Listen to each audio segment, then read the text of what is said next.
जित्वाति मृत्युमेति नान्या पंथा विद्यते यनाय। पूज्यपाद गुरुवर्य, उपस्थित सन्यस्त वानप्रस्थ वृंद एवं विद्वज्जन, दूर दूर स्थानों से समागत आर्यजन एवं मातृशक्ति और मेरे छोटे बड़े भ्राताओं, मैं आपके समक्ष गौ की उपयोगिता के विषय में कुछ विचार प्रस्तुत करना चाहता हूँ। कृपया ध्यान पूर्वक सुनकर अनुग्रहित करें।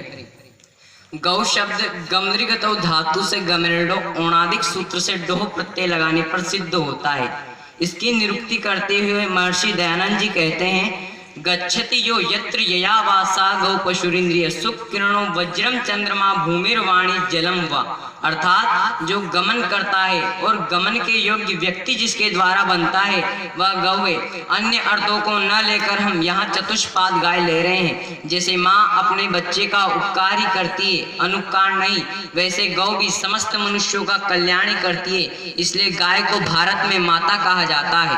विष्णु धर्मोत्तर पुराण के खंड 2 अध्याय 42वें के श्लोक 1 व 2 में गो महिमा कुछ इस प्रकार गाई गई है। गवाम ही पालनम राज्य कर्तव्यम मृगनंदन, गावः पवित्र मांगल्या गोषु लोकः प्रतिष्ठितः, गावो वितन्वते यज्ञम गावो विश्वस्य मातरः, सक्रिन मूत्र पय तासाम अलक्ष्मी नाशनम स्मृतम। अर्थात यह पवित्र मांगल्य के सारे लोग इसी में प्रतिष्ठित है। ये विश्व की माता है, इसका गोबर मूत्र दुग्ध उपयोगी है। इसीलिए तो कहा गया है गोमय बस्ती लक्ष्मी, गाय के गोबर में भी लक्ष्मी बसती है। यजुर्वेद में प्रश्न पूछा कि कस्य मात्रा न विद्यते, अर्थात किसका मूल्यांकन नहीं किया जा सकता, तो उत्तर दिया गोस्तु मात्रा न विद्यते, गाय का मूल्यांकन नहीं किया जा सकता।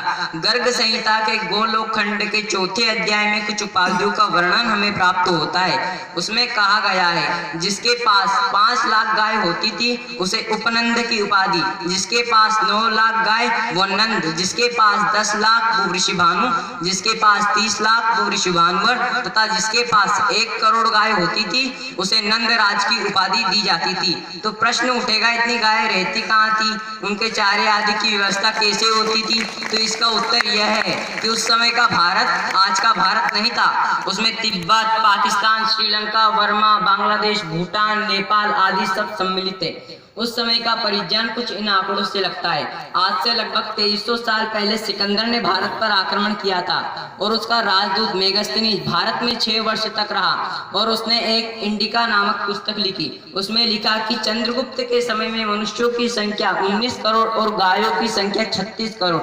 आज से 400 साल पहले शाह आलम ने आईने अकबरी नामक पुस्तक में लिखा कि अकबर के समय मनुष्यों की संख्या 20 करोड़ और गायों की संख्या 26 करोड़। और 1940 में आप देखेंगे कि मनुष्यों की संख्या 40 करोड़ और गायों की संख्या 4.25 करोड़। जब गाय अधिक थी तो मनुष्य को पर्याप्त दूध मिलता था, तो परिणाम स्वरूप अन्न की आवश्यकता भी कम थी, तो कृषि योग्य भूमि की आवश्यकता भी कम थी। वन ही वन थे, उनमें गाय आदि प्राणी चरते थे, इससे तृप्त रहते थे।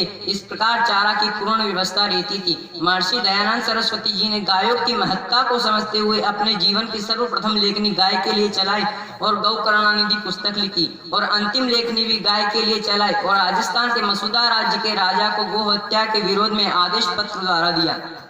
दुनिया में सबसे पहले गायों का आर्थिक मूल्यांकन महर्षि दयानंद सरस्वती जी ने किया था। गायों की सुरक्षा को लेकर इतने दुखी हो गए थे कि गौ करुणानिधि में अपने हृदय के उद्गारों को कुछ इस प्रकार प्रकट किया है।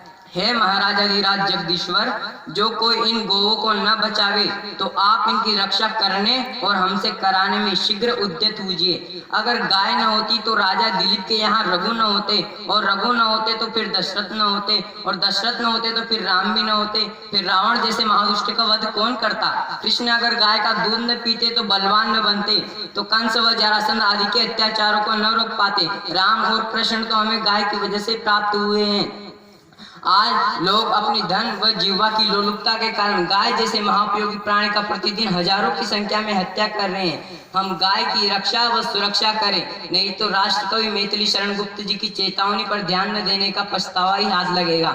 गौ की पुकार व शाप जारी रहा क्रम यदि यहाँ यो ही हमारे नाश का, तो अस्त समझो सूर्य भारत भाग्य के आकाश का। जो तनिक हरियाली रही वही भी न रहने पाएगी, यह स्वर्ण भारत भूमि बस मरघट ही बन जाएगी, यह स्वर्ण भारत भूमि बस मरघट ही बन जाएगी।